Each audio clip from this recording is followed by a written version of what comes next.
오늘 계속해서 출애굽기 말씀을 함께 나누겠습니다. 오늘도 출애굽기 16장 함께 펼쳐 놓으시고 이렇게 훑어보시면서 함께 묵상을 해보겠습니다. 제가 지난주에도 출애굽기는 구원에 대해서 설명하고 있는 성경이다 이렇게 말씀을 드린 바가 있습니다. 창세기는 믿음에 대해서 설명을 하고 있다면 출애굽기는 구원에 대해서 더 구체적으로 비교적 더 구체적인 것입니다. 창세기에 구원이 없다, 출애굽기에 믿음이 없다 이런 얘기가 아니고요. 비교적 그 부분에 있어서의 설명을 더 구체적으로 서술적으로 이야기로서 풀어내고 있다 이렇게 보시면 되겠습니다. 그래서 이제 출애굽기에서는 이제 가장 중요한 사건이 이스라엘 백성들을 하나님께서 이집트에 10가지 재앙을 내리시면서 동시에 유대인 이스라엘 백성들을 구원하시고 또 홍해를 갈라서 그들을 통과시키시고 구원하시고 또 결국은 이제 홍해 바다에 이집트의 바로의 군대들이 휩쓸려 내려간 이러한 모든 사건들을 경험을 함께 하면서 이스라엘 백성들이 구원을 경험한다. 이것을 우리가 또한 지난 몇 주간 계속해서 나눴죠. 네. 근데 이것이 어디까지나 제가 계속해서 강조드리는 것이 뭐냐면 이집트는 나쁜 놈들이고 이집트는 나쁜 놈들이라서 벌 받은 거고 이스라엘은 좋은 사람들이라서 구원받은 거다. 이걸 우리에게 말씀하시고자 이러한 사건들이 지금 기록되고 있는 것이 아니라 무엇이 진정한 구원인가? 하나님께서 우리를 어떻게 구원하시려고 하시는가? 이것을 우리에게 가르치시기 위한 목적이 여기에 있다는 것입니다. 다시 말해서 이 사건들이 그 사건 자체가 목적이 아니에요. 한마디로 이스라엘 민족들이 이집트에서 끄집어내졌다, 구원받았다. 그래서 이집트에서 빠져나오게 하는 것 그 자체의 목적이 있는 것이 아니라 그 사건이 하나님께서 우리를 어떻게 구원하시고자 하시는지, 우리가 어디에서 어디로 구원되는 것인지에 대한 의미를 우리에게 가르치시기 위한 목적이 거기에 있다는 것입니다. 그래서 우리가 이러한 사건들, 특히 이제 이 출애굽기에 이스라엘 백성들이 구원을 받은 이러한 사건들을 가지고 홍해를 건넜으니까 구원받았다. 홍해를 걷는 것이 구원받은 것이다. 이런 식으로 단순하게 기계적으로 이러한 사건들을 우리가 생각을 하게 되면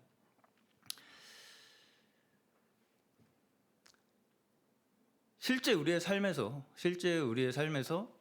이러한 사건들이 어떤 의미를 가지게 되는지는 우리가 잘 이해할 수가 없게 됩니다.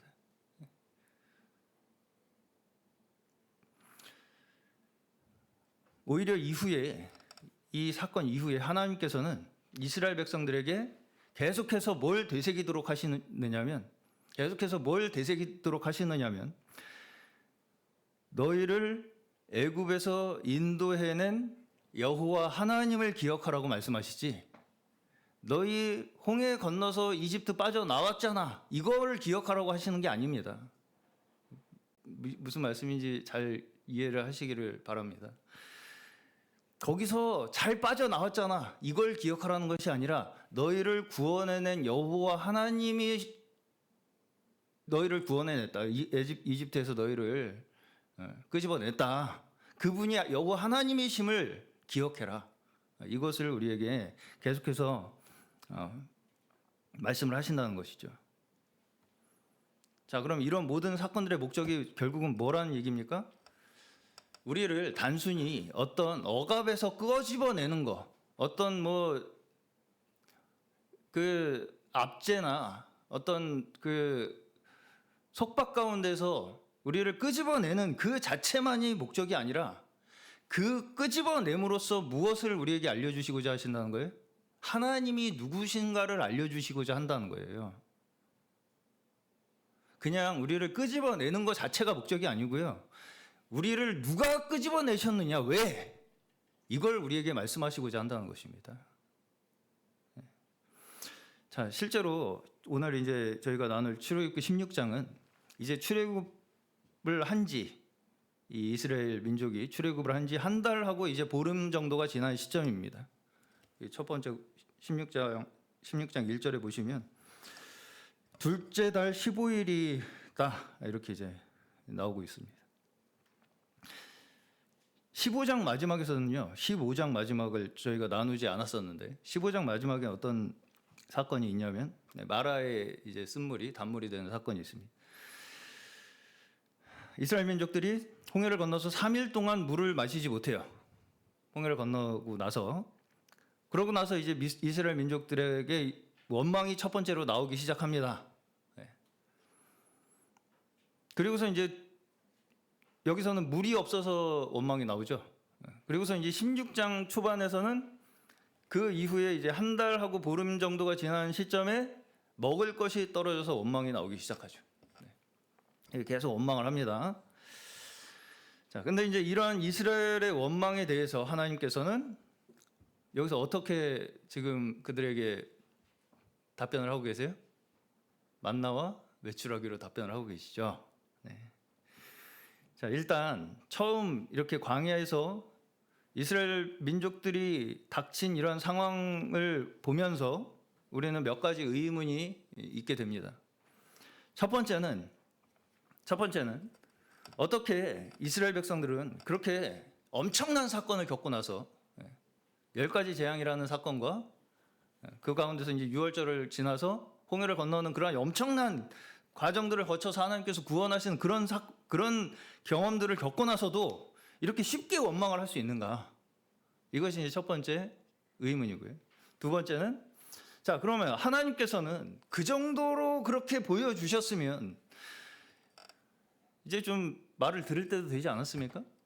근데도 이스라엘 백성들이 이렇게 원망을 하는 것에 대해서 지금 하나님께서 그들을 책망하거나 징계하는 것으로 대응하지 아니하시고 왜 해달라는 대로 다 해주고 계실까? 이것입니다.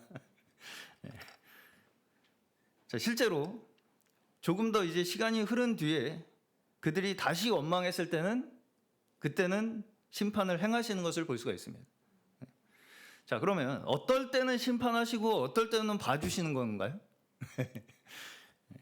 그럼 하나님 마음입니까? 어쩔 때는 봐주고 어떨 때는 심판하고 이게 하나님 마음이에요?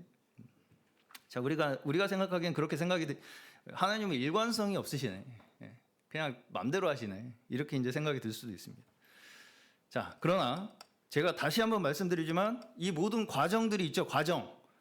성경은 시간 순서대로 일어난 사건입니다. 그 역사적인 사건의 과정 그 전체가 하나님께서 우리에게 믿음에 대한 원리를 설명하시기 위해서 일으키시고 계시는 사건이다. 그 목적을 가지고 있다라는 것을 우리가 반드시 기억하셔야 됩니다. 그 사건 전체에 시간 순서가 있잖아요. 그 시간 순서에 따라서 이해를 해야지 이때는 용서하셨다, 이때는 용서 안 하셨다, 이때는 징계하셨다, 이때는 봐줬다. 이렇게 우리가 그 사건들을 다 별개로 따로따로 이해하면 일관적으로 우리가 성경을 이해할 수 없게 됩니다. 자, 여기에서도 이제 16장에서도 순서를 보시면 먼저 그들이 원망을 하죠. 이스라엘 민족들이 원망을 해요. 먼저.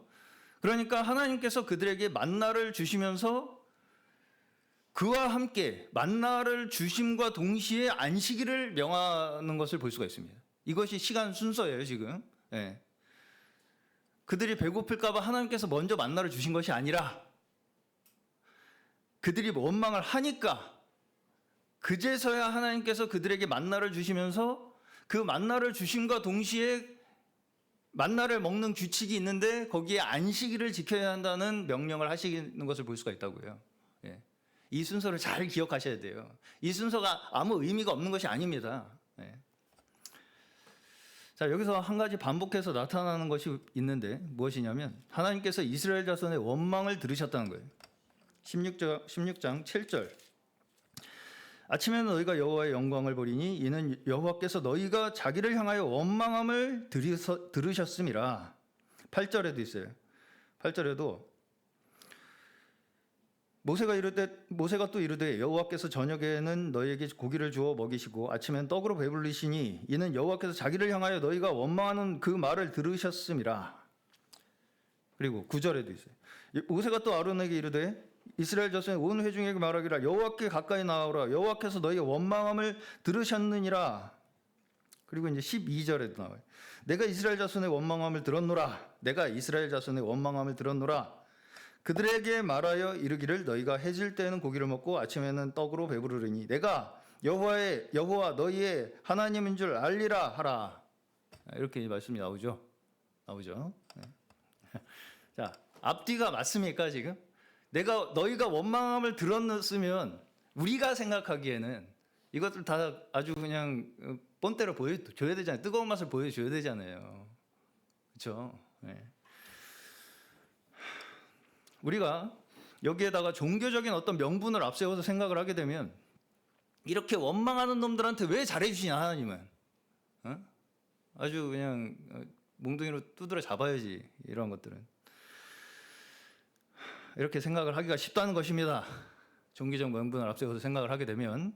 네. 그러나 여기서 만약에 우리한테 원망하지 말라 이런 교훈을 주시려고 했다면 바로 어때요? 바로 뱀을 보내시던가 정갈을 보내시던가 불을 내리시던가 해가지고 싹 그냥 한번 이렇게 본때로 보여주셔야 앞으로는 원망하지 말고 찍소리 안 하고 이제 하라는 대로 시키는 대로 살아야겠구나 이렇게 생각을 하게 되지 않겠습니까?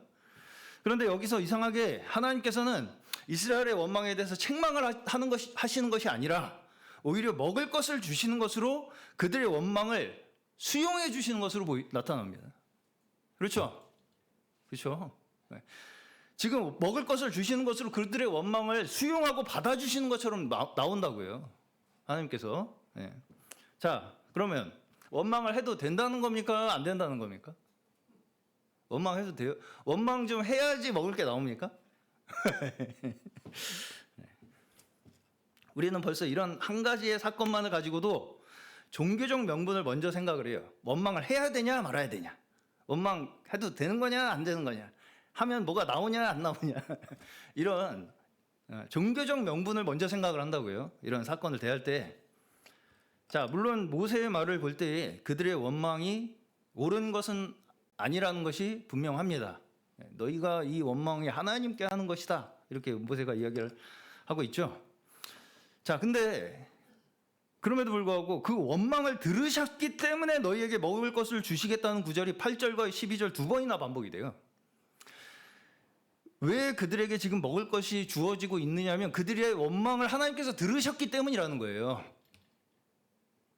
앞뒤 인과관계가 맞습니까? 지금 우리가 생각하기에 우리의 종교적 명분으로는 원망하는 것들은 다 싹 쓸어버려야 되잖아요. 그냥. 네.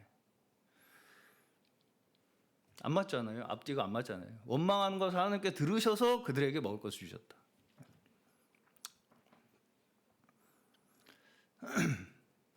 왜 자꾸 우리가 이러한 이 사건을 생각을 할 때 원망을 하라는 건지 말라는 건지 아리까리한 그런 생각이 들게 되냐면 이 사건을 한마디로 남의 일로 자꾸 생각을 하기 때문입니다. 제가 지난주에도 이런 말씀을 드렸어요. 성경의 모든 사건은 다 누구 이야기다? 내 얘기다. 좋은 일만 내 얘기다? 아니다. 나쁜 일이 오히려 다 내 이야기다.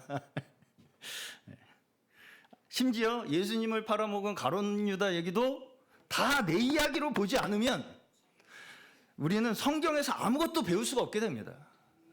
아무것도 성경에서 배울 수가 없어요. 좋은 것만 다 나야. 나쁜 건 다 저 나쁜 놈의 새끼들이야. 사탄 마귀 새끼들. 그렇게만 성경을 보게 되면요, 나는 정작 성경을 통해서 배울 수 있는 것이 단 한 가지도 없게 됩니다. 그저 그냥 이래야 된다 저래야 된다 옳고 그름만 앞세울 줄만 알게 되고요, 성경을 가지고 성경을 믿는다고 하면서 그저 이래야 된다 저래야 된다 이래야지 믿는 거지 저래야지 믿는 거지 하면서 옳고 그름만 앞세우게 되고, 정작 내 자신의 문제에 대해서는 책임을 회피하게 된다고요. 나한테도 있는 그 문제에 대해서는 내가 외면을 하게 된다고요. 지금 이스라엘 백성들이 처한 상황을 다시 한번 잘 생각해 보시기 바랍니다. 지금 이들의 문제가 무엇이었습니까? 지금 이들의 원망이 어디서부터 나온 거예요? 그나마 이집트에서는 좀 인간적인 대우는 못 받았어. 그렇죠? 인간적인 대우는 조금 부족했는데 그래도 먹고 살만은 했어. 이거죠? 한마디로.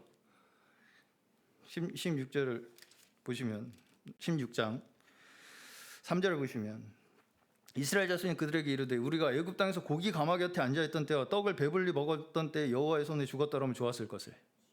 너희가 이 광야로 우리를 인도해 온 회중이 주려 죽게 하는도다. 근데 거기서는 먹고 살만은 했잖아요.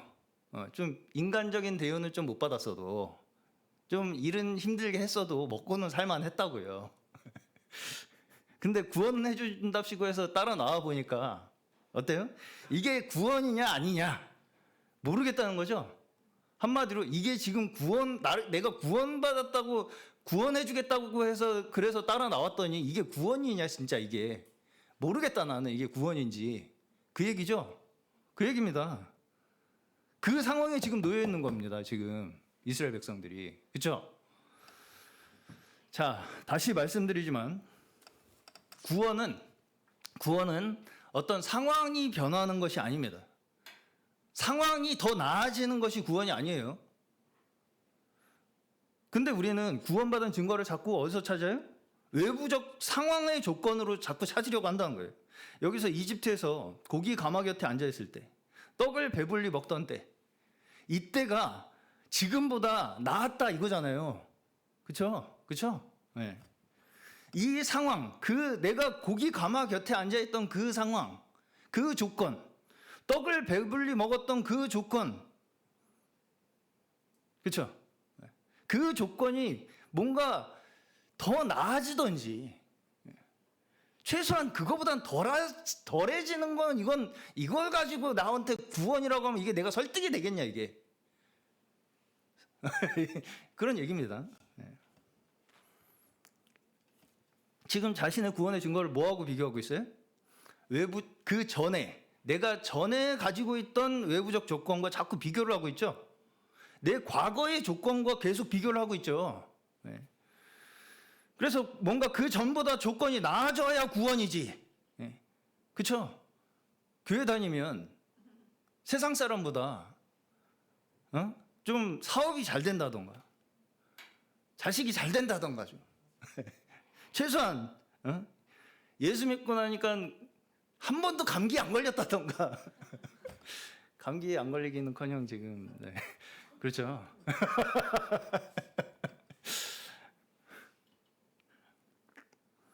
뭐 이런 뭐가 좀 하나라도 특별하게 내세울 게 뭐가 있어야지.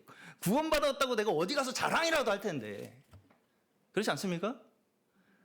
뭐 전보다도 못한 것 같이 느껴지는 거예요. 이게 지금 전보다도 내가 못해지는 것 같은 거예요. 이 한 교회를 다니는데, 교회를 다녔으면 저한테 메리트가 있어야 될 거 아니에요. 나한테 뭐가 좀 더 나아지는 뭐가가 보여야 될 거 아니겠습니까? 내 눈에. 그래서 사람들한테 이렇게 뭔가 이렇게 내세워서 자랑할 만한 뭔가 건덕지가 있어야 내가 구원받았다는 것을 내 마음속에 확인을 하고 내가 아주 떳떳하게 그렇게 살 텐데 없다고요. 그게 지금 안 보여요. 안 보인다고요. 자, 어떠십니까? 지금 이 이스라엘 민족들의 모습이 누구예요? 나죠. 정확하게 한치의 오차도 없이 내 모습입니다. 자, 다시 말해서 신자가 우리가 즉시 믿음과 동시에 직면하게 되는 것, 구원과 동시에 직면하게 되는 것이 무엇이냐면요, 우리 신자가 믿음과 동시에 직면하는 게 무엇이냐면 우리의 현실 있죠. 지금 현실, 내 눈에 앞에 보이는 현실과 내가 내 머릿속에 기대하는 그 기대의 사이에 차이가 있다는 것을 먼저 만나게 된다는 것입니다.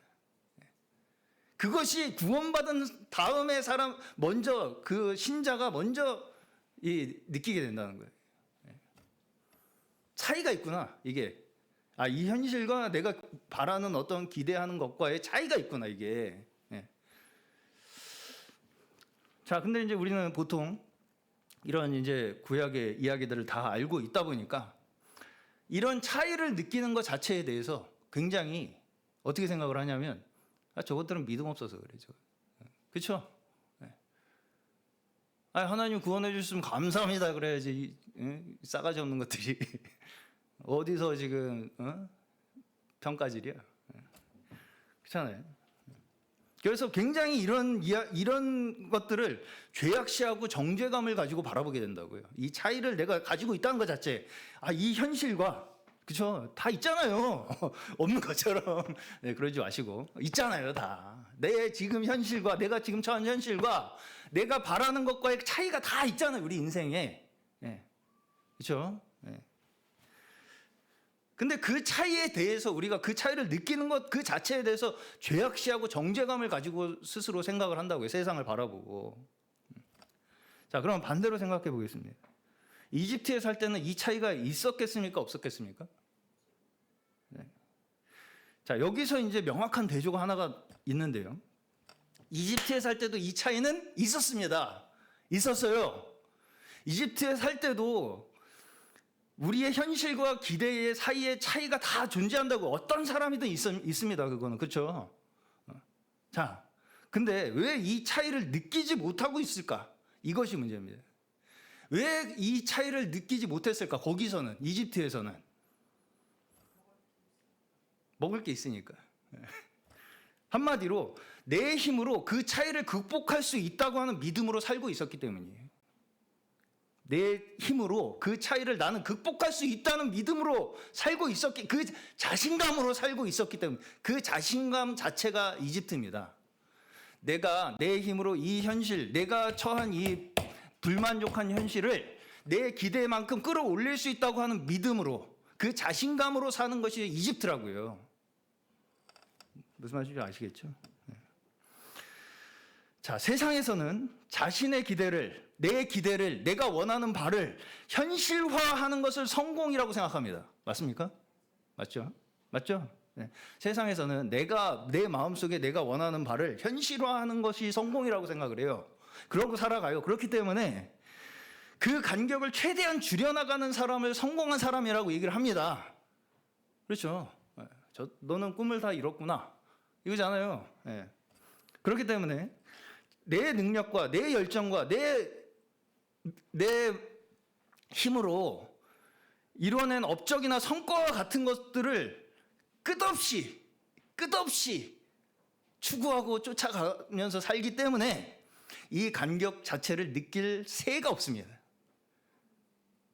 이 간격 자체를 느낄 새가 없이 그냥 산다고요. 그걸 채우기 위해서 살아가니까, 스스로. 그러니까 이미 내 마음, 내 열정, 내 힘이 이걸 채우고 있는 거예요, 스스로. 채워집니까? 안 채워집니까? 불가능하죠. 그 결과가 재앙이라는 것을 하나님께서 출애굽기 이스라엘 10가지 재앙과 홍해를 건너는 사건으로 우리에게 대조를 딱 해주신다는 거예요. 니네들이 스스로 그 간격을 채우기 위해서 사는 것에, 그 사는 방법의 마지막 결과가 무엇이냐? 무엇이에요? 다 서로에게 그 책임을 떠넘기고 다른 사람의 희생을 발판 삼아서 내가 그 차이를 메꾸는 거예요. 그렇죠? 바로가 어떤 방법으로 계속 자신의 이 업적을 유지하려고 했어요? 이스라엘 민족들을 학대함으로써 유지하려고 했잖아요. 애들 죽이고. 그렇죠? 자, 그러면 언제 간격을 느낍니까, 우리가? 언제 간격을 느껴요? 우리가 통제할 수 없는 상황이 생겼을 때 그때 우리는 비로소 간격을 느끼기 시작해요. 그렇죠? 이건 내가 어떻게 할 수 없는 상황이네. 이걸 딱 느낄 때 간격이 딱 우리에게 직시가 된다고요. 그렇죠? 우리가 뭔가 내가 어떻게 할 수 없는 상황이 생겼을 때 어떤 생각을 딱 먼저 하냐면 왜 하필 나한테 이런 일이 생기지? 재수 없게. 그렇죠? 왜 하필 나한테 이런 일이 생기는가? 이것이 가장 먼저 드는 생각입니다. 내가 통제할 수 없는 사건이 나에게 닥쳐왔을 때, 그리고 그 문제의 책임을 항상 다른 사람에게 돌림으로써 문제를 해결하려고 합니다. 자, 여기까지는 이스라엘이나 이집트나 다 똑같아요. 이집트 왕 바로는 자기가 통제할 수 없는 상황이 됐죠. 이집트 왕도 자기가 통제할 수 없는 상황이 되잖아요. 10가지 재앙 자기가 통제 못했잖아요. 그 통제할 수 없는 상황에 대해서 이스라엘 민족의 책임으로 돌림으로써 그들을 희생시켜서 이 문제를 해결하려고 합니다. 자, 이것이 인간이 자기가 스스로의 힘과 고집으로 일으켜 세운 그 자기의 업적을 지키는 방식이라는 거예요. 내 업적을 지키는 방식이라고요, 인간이. 자, 여기서 이집트 왕 바로는 이집트의 대표로 이제 나타난 인물이 바로입니다. 이 바로는 내가 지금 가지고 있는 이 고집과 생각이 뭔지 스스로 인지하고 있습니까? 없습니까? 못하고 있습니다. 내가 지금 하는 짓이 나쁜 짓이라는 걸 알면 그게 나쁜 짓입니까? 나는 잘하고 있는 거예요, 지금. 그게 악인지 선인지 인지하지 못한 채 그냥 자기 고집을 끝까지 밀고 나가는 것입니다. 그게 세상 사람이라고요. 이집트로 대표되는 이 바로로 나타나는 이 우리에게 가르치시는 의미가 뭐냐면요. 자기 힘으로 끝까지 살겠다고 하는 사람은 갈등이 없다는 거예요. 그냥 내가 하는 방식대로 끝까지 한번 밀고 나가, 관뚜껑에 못 박힐 때까지 끝까지 한번 밀고 나가 보겠다는 겁니다. 그냥. 그렇죠? 자, 그러면 이스라엘은 어때요? 지금 이스라엘의 모습. 이 출애굽기 16장에서 반복해서 하나님께서 너희의 원망을 들었다 이렇게 언급하는 이유가 뭐겠습니까? 그들의 갈등과 그 원망을, 그들이 가지고 있는 그 갈등과 원망을 그들의 눈에 똑똑하게 확인시키기 위한 것입니다. 지금 무슨 말씀인지 아직 이해 가시죠? 그들이 지금 속에 가지고 있잖아요. 그들도 갈등과 원망을, 그거를 똑똑하게 그것이 무엇인가를 두 눈으로 확인시켜 주시기 위해서 지금 너희의 원망을 내가 들었다 이렇게 계속 말씀을 하고 계시는 거라고요. 지금 너희 지금 원망하고 있다. 지금 그거 원망이야. 그거 누구에 대한 원망? 하나님에 대한 원망이야. 그거 그 원망의 원인과 대상이 무엇인가를 분명하게 똑똑히 알라는 것입니다. 지금 그걸 알려주시는 거예요. 너희가 지금 하고 있는 그 원망, 그게 어디서부터 나온 거고 누구를 향한 것이냐, 그걸 똑똑하게 지금 알려주고 계시는 거라고요. 자, 내가 어떤 사람한테 원망이 있어요. 뭐 원망 한 번 안 해본 분 있습니까 여기? 저 사람만 없으면 내가 참 인생이 펼 텐데, 그렇죠? 저 사람만 없으면 내 인생에 아주 탄탄대로 천국일 텐데. 저 사람 때문에 힘들어 내가 지금. 그때 저 사람이 나한테 한마디만 미안하다고 했으면 주 레퍼토리 아닙니까? 저 사람이 나한테 한마디만 그때 미안하다고 한마디만 했으면 지금 내 인생이 요 모양 요 꼬라지는 아닐 텐데. 그거잖아요 다. 특히 부모님이나 배우자에게 우리가 많이 가지고 있는 생각입니다. 그렇죠? 그때 나한테 그렇게 좀만 더 잘해줬었으면 내가 지금보다 나았을 텐데.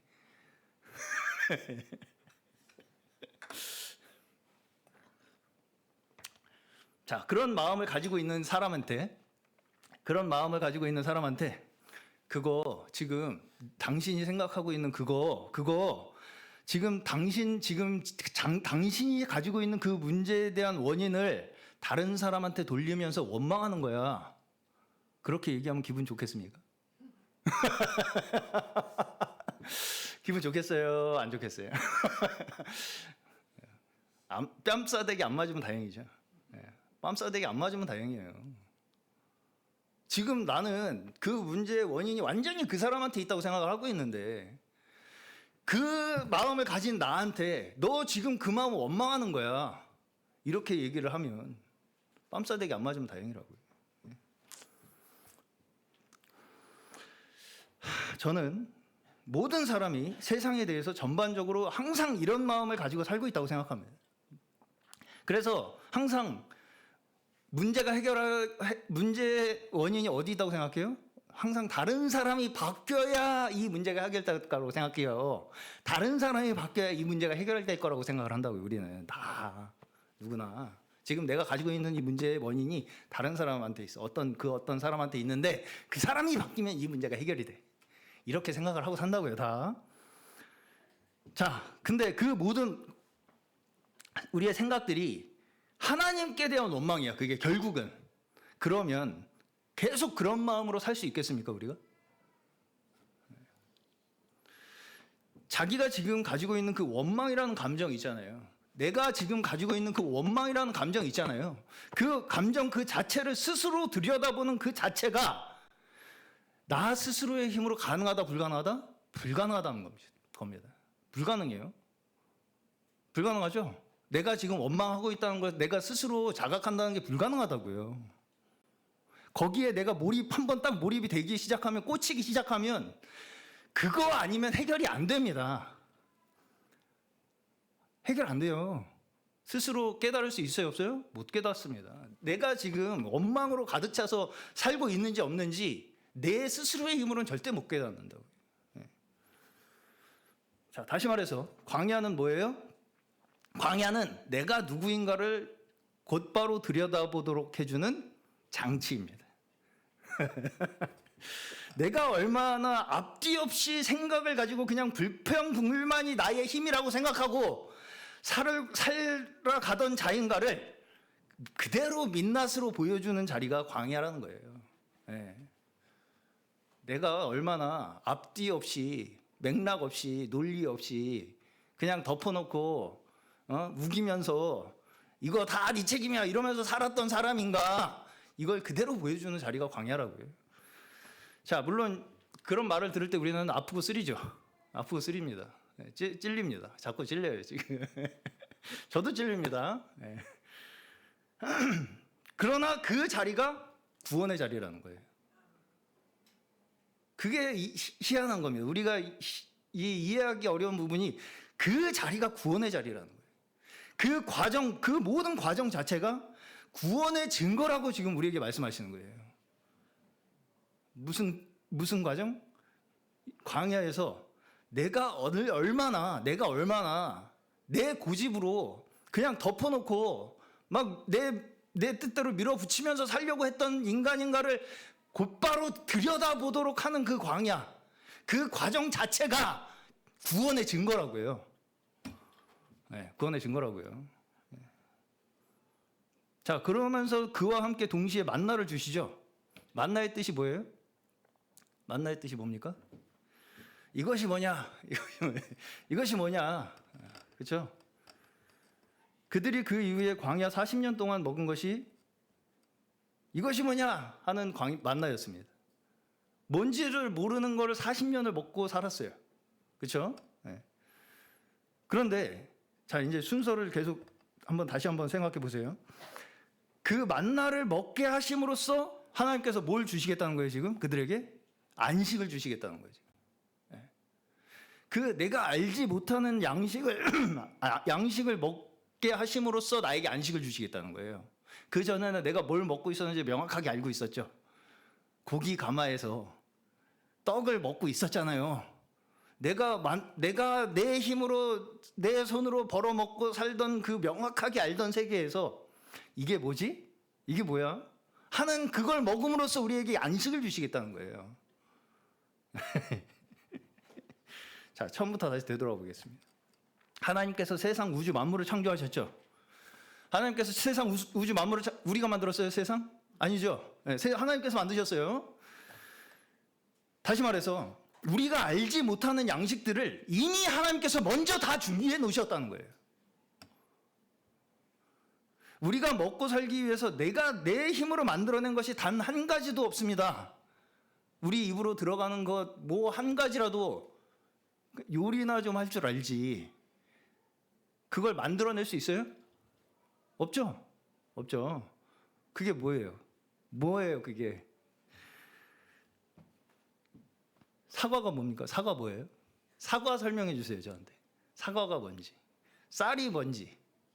돼지고기 삼겹살 뭔지. 압니까, 우리가?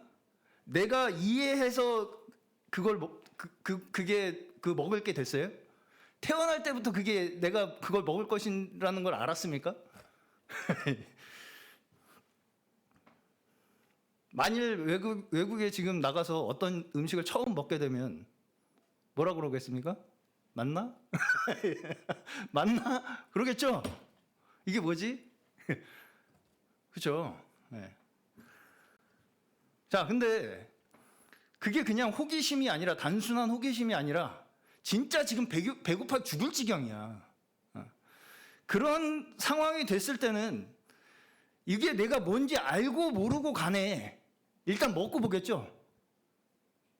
무슨 말씀인지 이해가시죠? 네. 내가 지금 죽게 된 상황에 있다 그러면 그 요리가 뭔지 그 음식이 뭔지 내가 이해를 하고 안 하고를 떠나서 일단 먹고 볼 거 아니에요. 그게 사실은 우리가 지금 살고 있는 원래의 모습이라는 것입니다. 내가 지금 이해하고 사는 것처럼 생각이 되잖아요, 스스로. 삼겹살 내가 사서 고깃집에 가서 사서 구워 먹잖아요, 내가 지금. 내 손으로 내 돈 주고. 그 삼겹살 어디서 나왔어요? 돼지 어디서 나왔어요? 사과 뭐예요? 사과 뭐냐고. 사과가 뭐예요? 뭘 그렇게 언제부터 맛집 없으면 못 살았다고. 그렇죠? 맛집 타령하고 어디 고급 음식 먹으면 나 먹었다고 사진 찍어서 자랑하고. 자랑하는 게 나쁘다는 얘기 아니에요. 다 뭐예요? 배부르니까 하는 얘기라는 거예요. 자, 여기서 지금 맛집 타령하고 고급 음식 먹었다고 자랑하고 하는 걸로 우리가 안식을 얻을 수 있겠습니까? 없겠습니까?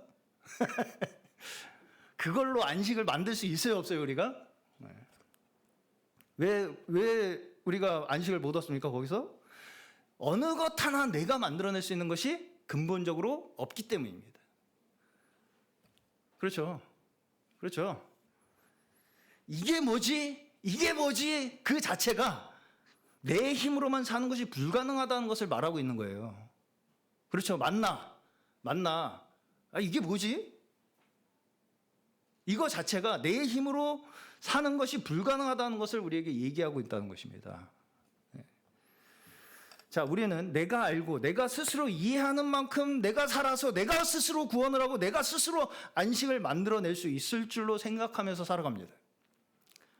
그러나 사실 우리는 내가 이해하고 내가 아는 대로 사는 자들이 아니에요. 근데 참으로 이상하게도 그것이 우리에게 안식을 줍니다. 다시 내가 이해하고 내가 아는 만큼 내가 살면 내가 안식이 만들어질 것 같은데 사실은 그 반대로 내가 이해하는 대로 사는 자가 내가 아는 만큼 사는 자가 아니라는 걸 우리가 아는 순간 안식이 찾아온다고요.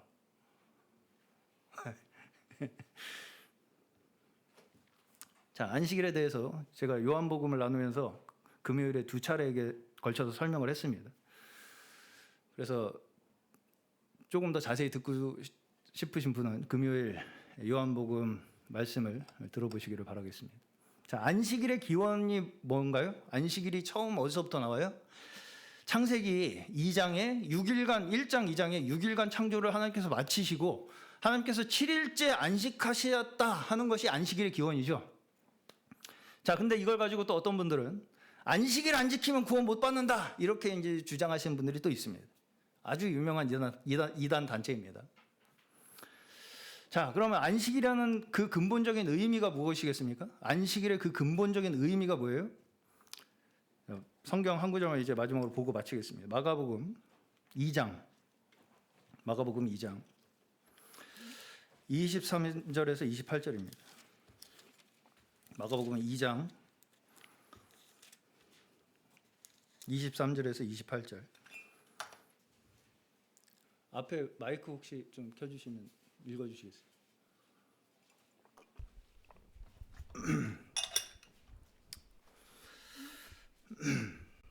안식일에 예수께서 밀밭 사이로 지나가실새 그의 제자들이 길을 열며 이삭을 자르니 바리새인들이 예수께 말하되 보시오 저들이 어찌하여 안식일에 하지 못할 일을 하나이까. 예수께서 이르시되 다윗이 자기와 및 함께한 자들이 먹을 것이 없어 시장할 때에 한 일을 잊지 못하였느냐. 그가 아비아달 대제사장 때에 하나님의 전에 들어가서 제사장 외에는 먹어서는 안 되는 진설병을 먹고 함께한 자들에게도 주지 아니하였느냐.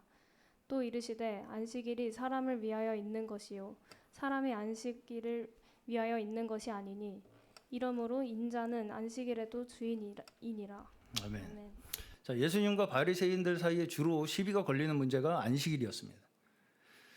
요한복음에서도 예수님께서 안식일의 병을 고치시는 이 일을 가지고 시비가 걸리고, 여기에서는 제자들이 밀밭에서 이삭을 잘라 먹는 것 때문에 안식일 논쟁거리가 됩니다. 자, 그런데 여기서 예수님께서 안식일의 원리를 한마디로 딱 정리를 해주신 게 있죠. 27절, 28절. 안식일이 사람을 위해 있는 것이다. 사람이 안식일을 위해 있는 것이 아니다. 순서 바꾸지 마라. 이거죠.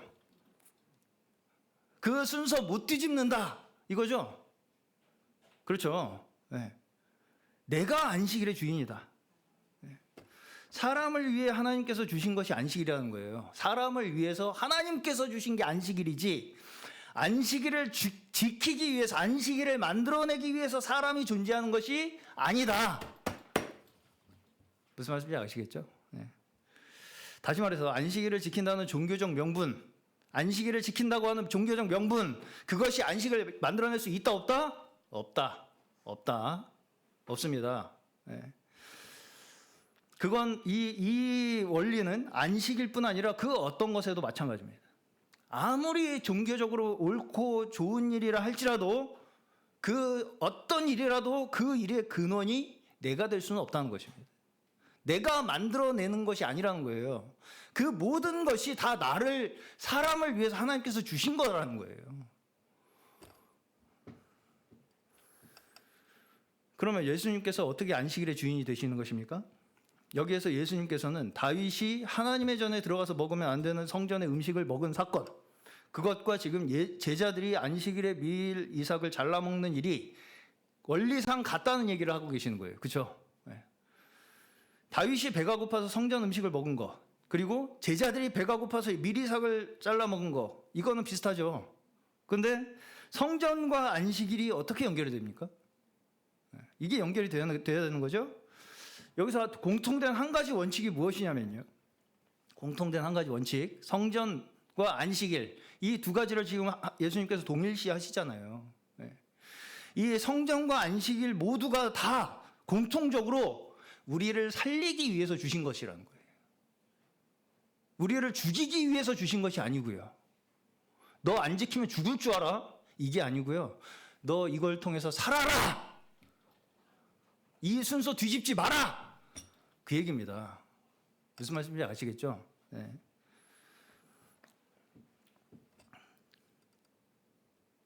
우리가 신앙상으로 빠지기 쉬운 함정이 바로 여기 있습니다. 하나님께서 성전을 짓고 제사를 지내도록 하신 거, 그렇죠? 성전을 지어서 제사를 지내도록 하신 거, 그리고 안식일을 지키도록 하신 것, 이 모든 것이 무엇을 위한 거라고요? 우리를 살리시기 위해서요. 어디에 진정한 생명의 길이 있는가를 우리에게 알려주시기 위해서 두신 것이지, 그거 안 지키면 다 싹 쓸어버리려고 두신 것이 아니라고요. 여기에 우리의 오해가 있죠. 예. 성전은 죄로 말미암아 죽을 수밖에 없는 자들을 구원하시는 하나님의 은혜에 감사하기 위해 만들어진 자리이고요.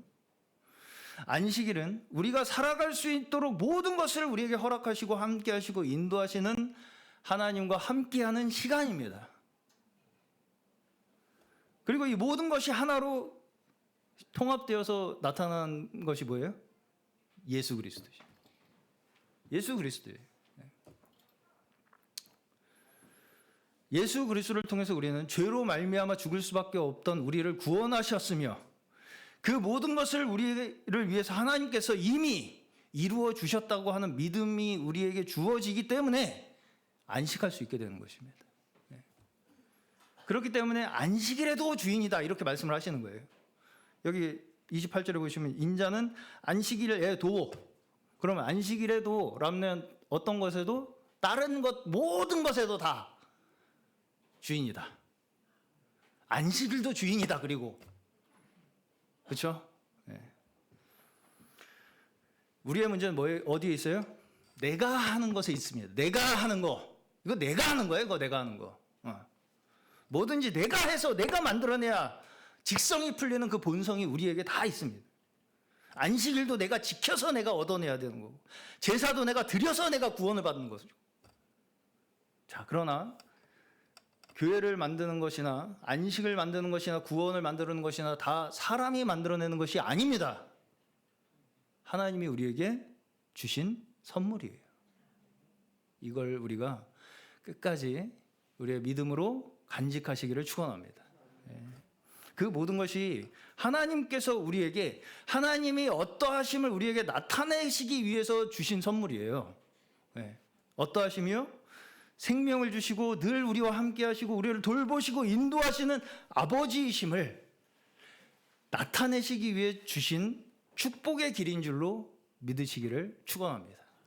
오늘 예수 그리스도를 통해 우리에게 허락하신 이 모든 하늘에서 내려오는 양식을 우리의 양식 삼아서 하나님의 말씀으로 충만한 우리의 기쁨과 안식 가운데 살아가시는 저희 모두 되시기를 축원합니다.